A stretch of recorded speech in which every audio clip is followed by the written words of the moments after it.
Hello, welcome to week 27 of Beloved Blackness. I'm Dr. B.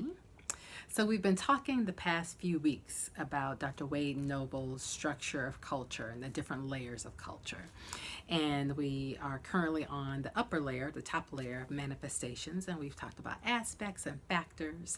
And so I thought today I'd talk a little bit more about another manifestation in regards to behaviors. Last episode or vlog, we talked about a community ritual, and Nakambuka Day specifically I addressed.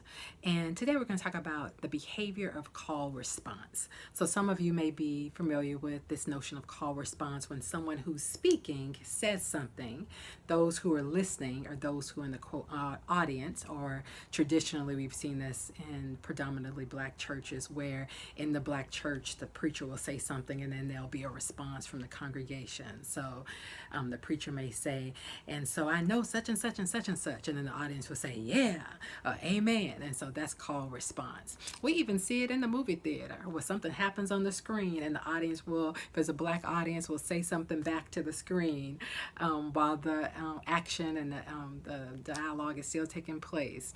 So all of that is call response. And so this comes out of, it's a manifestation, right, in terms of a behavior. But if we think about our axiology in terms of rhythm and nature, person-to-person relationship, our cosmology in terms of interconnectedness, that notion that when the person or even the actors on the screen are doing their thing, whether it's performing or speaking or preaching, that it's not a disconnect. It's not a distinction from or disconnected from the experience of those who are a part of that particular interaction or experience.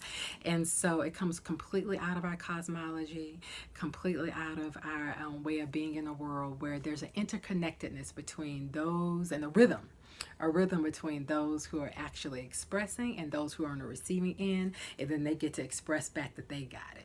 All right. So even when we talked about pouring libation, and at the end of when you give acknowledgement to whoever that ancestor is or whoever it is that you mention in that moment in a libation, and you say ashe in response, that's call response as well.